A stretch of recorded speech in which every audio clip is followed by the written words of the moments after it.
नमस्ते बच्चों। मैं आज आपको राजस्थान के इतिहास में कालीबंगा सभ्यता पर अपनी बात कहने जा रहा हूँ। कालीबंगा के उत्खनन ने राजस्थान को सभ्यता के क्षेत्र में उस प्रकार ऐतिहासिक तथा महत्वपूर्ण बना दिया जिस प्रकार से सैंधव सभ्यता की खोज ने भारत को विश्व के इतिहास में महत्वपूर्ण बना दिया था। इस सभ्यता की खोज 1947 के पश्चात अमरानंद घोष के नेतृत्व में की गई और इस कार्य में उनका बालकृष्ण थापर ने विशेष साथ दिया, जो कि भारतीय पुरातत्व सर्वेक्षण विभाग की तरफ से यह कार्य कर रहे थे। यहाँ पर प्रचुर मात्रा में प्राग ऐतिहासिक काल के अवशेष प्राप्त हुए हैं। कालीबंगा सभ्यता के जो मूल स्रोत हैं जिनकी सहायता से इसे कालीबंगा का नाम दिया गया, उनमें से मुख्य हैं यहाँ पर भग्नावशेष, जहाँ पर 2 टीले प्राप्त हुए हैं और इन दोनों टीलों के उत्खनन में पुराने मकानों के अवशेष तथा प्राचीर के अवशेष मिले हैं। दोनों टीलों के भवनों में भिन्नता मिली है और तथा भवन निर्माण के उपकरणों में भी विभिन्नता पाई गई है। भवनों के उन अवशेषों के आधार पर तत्कालीन स्थापत्य कला, नगर निर्माण कला का पता लगाया गया है। इसके साथ ही उन अवशेषों के आधार पर तत्कालीन जनजीवन तथा आर्थिक अवस्था का पता लगाने का प्रयास भी किया गया है। बर्तन कालीबंगा में विभिन्न प्रकार के मिट्टी के बर्तन पर्याप्त मात्रा में मिलते हैं। उन बर्तनों पर तत्कालीन कला और विभिन्न रंगों का ज्ञान होता है। रंगों के अलावा वे मृदु भाण यह भी स्पष्ट करते हैं कि चाक पर निर्मित होने पर भी उनकी गढ़न साफ सुथरी नहीं थी।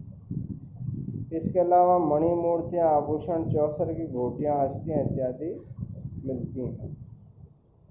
अब सभ्यता का वर्णन। जैसा कि बताया जा चुका है कि कालीबंगा सभ्यता की खुदाई विभिन्न चरणों में हुई है। उनका विकास काल भी विभिन्न युगीन माना गया है। अतः पुराविदों ने इसे सभ्यता के विकास को 2 कालों में विभक्त किया है। प्रथम काल प्राग हड़प्पा संस्कृति के चिन्ह केवल पश्चिमी टीले के निचले स्तरों में प्राप्त हुए हैं, जिसकी काफ़ी गहरी और चौड़ी खुदाई की गई। इसमें कच्ची ईंटों से निर्मित परकोटे के भीतर एक बस्ती प्राप्त हुई है, जो निर्माण में प्रयुक्त जो ईंटें काम में ली गई हैं वे कच्ची मिट्टी से निर्मित हैं और संभवतः जो परकोटे का निर्माण है वो सुरक्षा के लिए किया गया था। इसलिए इसे प्रथम काल की सभ्यता को प्राग सभ्यता या प्राग हड़प्पा सभ्यता कहा गया है। इसके अलावा भवन निर्माण के अवशेष मिले हैं। पश्चिमी टीले के प्राचीर में लगभग 2 मीटर चौड़ा है, किंतु भीतर की ओर 4 मीटर तक चौड़ा बना हुआ।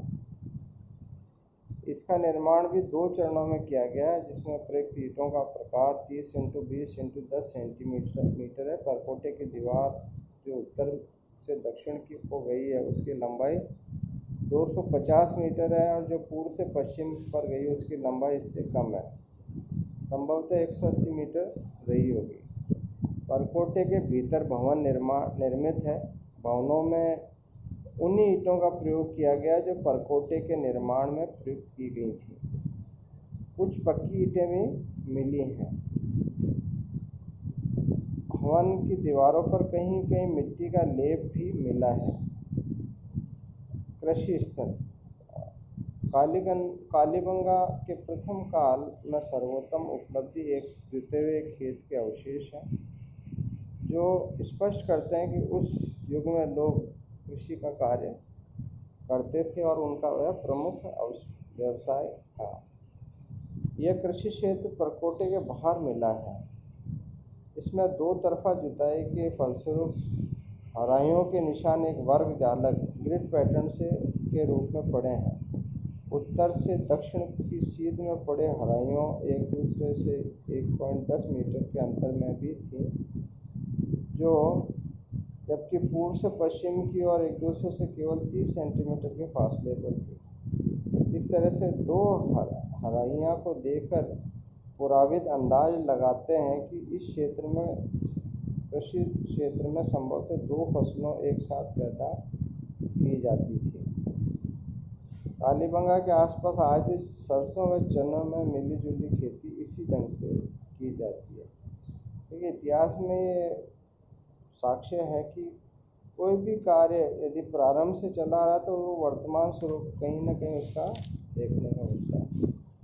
इसके अलावा कालीबंगा में जो उपकरण प्राप्त हुए हैं उसमें मृदुभांड सबसे ज़्यादा मिले हैं। यह कुम्भकार की कला का उत्कृष्ट उदाहरण हमारे समक्ष है। और यहाँ पर पुराविदान ने मिट्टी के बर्तनों को 6 श्रेणियों में विभक्त किया है। प्रत्येक श्रेणी के बर्तनों की विशेषता के आधार पर उन्हें फैब्रिक ए, फैब्रिक बी, फैब्रिक सी आदि की संख्या दी गई है। बर्तनों का विवरण। फैब्रिक ए, इस श्रेणी के बर्तनों की बनावट अधिक सुंदर नहीं थी, हालांकि उन्हें लाल और गुलाबी रंग से पोता जाता था। इन बर्तनों का ऊपरी भाग गोलाकार व काले रंग का होता था। उसके अलंकरण को और अधिक सुंदर बनाने हेतु सफ़ेद रंग के बीच बीच में प्रयोग किया जाता था। आज भी हमारे यहाँ के जो कुम्भकार हैं ये मिट्टी के बर्तनों में इस प्रकार की कलाकृतियाँ अभी भी बनाते हैं। ये अलंकरण आज भी जारी है। अलंकरण के रूप में ये मृदुभांडों पर लकीरों से वृक्ष के आकार की संरचना और कहीं कहीं मध्य में कीड़े मकोड़े भी बनाए जाते थे। ये ज़्यादातर चल्लेदार पेंदी के कलश, सकोरे और गहरी कटोरियाँ होती थी। इसी तरह से फैब्रिक बी श्रेणी के बर्तन भी चाक पर ही बनाए जाते हैं, परंतु इनके निर्माण में फैब्रिक ए के बर्तनों की भांति अधिक सावधानी बरती जाती थी। आकार में ये बर्तन अधिक सुंदर प्रतीत होते हैं। ऊपरी भाग पर लाल जिल्द चढ़ाई जाती थी। उस लाल जिल्द पर काले रंग की रेखाएं खींची जाती थी। इसी प्रकार से जो बर्तनों पर अलंकरण भी किया जाता था और पशु पक्षियों की आकृतियाँ भी उन पर बनाई जाती थी। इसी तरह से फैब्रिक सी में अधिकांशतः लाल